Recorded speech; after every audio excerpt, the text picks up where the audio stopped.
I would like to become a principal at the elementary or high school level. Good morning, guys. Today we are going to be learning about migrant students and some alternative education programs that might help them be successful.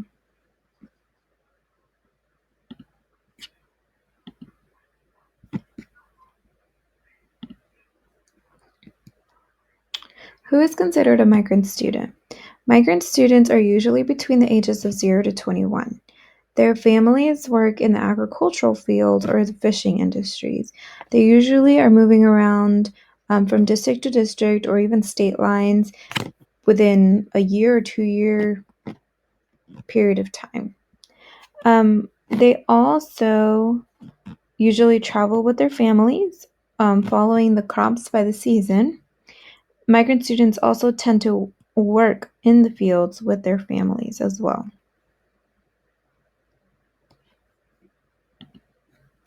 Let's go ahead and look at a brief history of migrant education program. So in 1966, the program was created. In 2001, it was approved by the No Child Left Behind Act. And in 2015, it was reauthorized by the Every Student Succeeds Act. The goal of the MEP is to assist all migrant students in ensuring that the students move along the stakes, but they're not punished in any form in their education. They're designing programs to help students prevail the educational distribution, cultural and language barriers, social isolation, and even health-related problems. This program was meant to ensure that students are provided with educational services that address their special needs and to prepare them to be successful in transitioning to a college or even some type of employment. So the program provides the program offers two types of programs. So the type 1 is basically developed locally by the migrant education regional offices in conjunction with the school districts. And type 2 is where it's a program that's administered statewide, and it is created to meet the special needs of students, such as those related to the identification and recruitment of migrant families, parent involvement, and student leadership. So both of these types of programs focus on standards and assessment, teaching and learning, professional development, partnerships among schools, parents, families, and communities, and also funding and governance.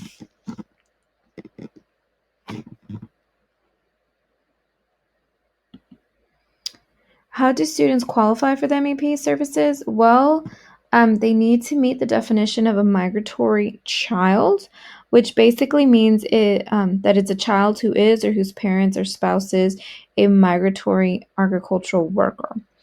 This could also be a dairy worker, a fisher,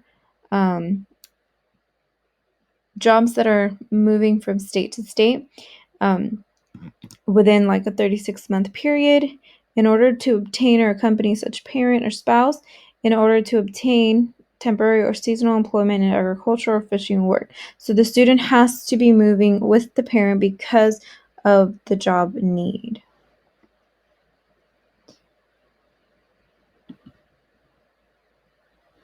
So there are many people that are a part of the MEP teams. So part of that is the administration, the teachers, the parents are a very important part of that. The support of the parents is really beneficial in these types of programs. So it's a very good thing to have them involved in the teams. And other possible people could be like the counselor or even a coordinator that specializes in migratory or migrant students. So we're going to go ahead and look at some alternative programs that may benefit migrant students. So alternative programs are programs that can be done instead of a regular program school. These programs could help migrant students be successful and earn degrees when traditional schooling is not an option for them. So the first program we're going to look at is the High School Equivalency Program, or HEP for short. It was established in 1967. It helps students who have dropped out of school or who are unable to complete high school. They help it this program helps students acquire their general education diploma or GED. This program has reached more than 7,000 students every year, so it's very beneficial, especially for those students who do not have the time to do a full regular high school career. The next program we're going to look at is the College Assistance Migrant Program, or CAMP for short. It was established in 1972, and its purpose is to help students with their first year of college, helping them with their academics, personal issues, or even offer financial assistance. This program reached approximately 2,400 migrant students that they usually participate annually, and close to 75% of all camp students graduate with a bachelor's degree, so it's a pretty successful program. The last program we're going to look at is the Seasonal and Migrant Head Start. This is more for the younger students, so this serves the children of migrant and seasonal farm workers who meet income and other eligibility guidelines. So hours of services are maybe longer, or the length of program is maybe shorter, fewer months, since they are moving to different locations, moving with the crops. So this program serves children mostly from 6 months to 5 years of age, and it serves close to 35,000 children in 38 states. So here are some instructional approaches that might be applicable to migrant students. It's really important to implement research-based methods in order to ensure that our students are being successful and that we're giving them the tools that they need in order to succeed in school. It is also important to allow cooperative learning, since students can learn academic and even social language through cooperative learning. Students may not know as much English, but with a friend, they're able to learn that conversational piece that they need to have in order to be successful in life. Some mistakes that people make when teaching migrant students is a lot of teachers think that they need to lower their expectations for these students, and in reality they don't. So it's really important to not lower the expectations for these students. It's better to set those expectations high and then provide those students with the tools that they need in order to meet those expectations. Another problem that I've seen is that teachers assume students have the background knowledge about common things. Many of these students are just going from place to place, working in fields, having a very sheltered life. So it's really important that we don't assume that they have experienced certain things when in reality they haven't.